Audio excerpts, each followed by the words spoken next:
এটা হচ্ছে গৌরীকুঞ্জ, মানে আমাদের ফেমাস বিভূতিভূষণ বন্দ্যোপাধ্যায় তার বসত বাড়ি এটা। সে এখানেই বাস করতো, এখানেই থাকতো। তা আমরা এসেছি, আমার খুব ভালো লাগছে। মানে একটা আলাদাই একটা ইমোশন। আমাদের ব্যোমকেশ সবার এত পছন্দের, তার যে মানে লেখক, তার বাড়ি এটা। ফাইনালি আসতে পেরেছি। সো হাই গাইস, সেদিনকার চলে গেছিলাম বিভূতিভূষণ বন্দ্যোপাধ্যায়ের বাড়িতে, যেই বাড়িতে তিনি দেহ রেখেছেন। আর বাড়ির ভিতরটাতে কিন্তু ক্যামেরা অ্যালাউ নেই, তবুও আমি লুকিয়ে তুলেছি। আর পুরাতন বাড়িটা ছিল দেখতে ঠিক এইরকম, যেটা নেট থেকে ডাউনলোড করে আমি ফটোটা তোমাদের সামনে দিলাম। আর সেই বাড়িটাকে ওরা মডিফাই করে এখন রেখেছে। আর হচ্ছে সেই যে কোটটা, যেই কোটটা তিনি পরতেন, এখনও কিন্তু তারা যত্নে রেখে দিয়েছে। কোট আর ধুতিটা কিন্তু যত্নে তারা রেখে দিয়েছে। আর তার লেখা অনেক গল্প।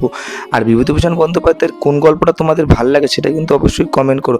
আমার যেরকম আদর্শ হিন্দু হোটেলটা ভালো লেগেছে। আর এখানে সেই বইগুলো লেখা, আদর্শ হিন্দু হোটেল, অপরাজিত, পথের পাঁচালী, আরও অনেক বই আছে যেগুলো দেখতে পারলাম, সেগুলো তোমাদের সামনে শেয়ার করলাম। তো আমার তো গল্পগুলো হেভি লাগে। আর বাড়ির ভিতরে খুব যত্ন সহকারে কিন্তু সাজানো আছে সব কিছু, ওনাদের পরিবারটি। আর বলতে গেলে, সত্যি কথা বলতে গেলে, আমি তো গিয়ে খুব মজা পেয়েছি, কারণ যার গল্প ছোটোবেলা থেকে শুনেছি, তান্ত্রিক, ব্যোমকেশ বক্সী, আর ওদিকে অপরাজিত, পথের পাঁচালী, যার সিনেমা দেখেছি, তার জায়গাটায় গিয়ে কিন্তু খুব আনন্দও পেয়েছি। তোমরা চাইলে কিন্তু যেতেই পারো। এটা একটা ঘাটশিলাতে আছে একটা জায়গা। আর এই বাড়িটার নাম হচ্ছে গৌরীকুঞ্জ। ওখানে যে গার্ড আছে তার সাথে কথা বলে জানতে পারলাম, উনি বলল তখনকার ফটোগুলো তোলা এখন যত্ন করে রাখাটা আমাদের কর্তব্য। হ্যাঁ, ওনাদেরও যেরকম কর্তব্য, আমাদেরও কিন্তু দেখাটা তেমনি কর্তব্য। তো যাই হোক, উনি কিন্তু এই বাড়িতেই মারা গেছিলেন। আর সেই ফটোটা আছে নেটে, আমি পাইনি বলে কিন্তু আমি তোমাদের দিতে পারলাম না। এই যে এই ফটোটা, উনি মারা গেছিলেন এই বাড়িতে। আর নিচে হচ্ছে বউ, বাচ্চা আর তিনি। আর যে কোটটা তিনি পরে আছেন, সেই কোটেরই কিন্তু এখনও ওরা রেখে দিয়েছে।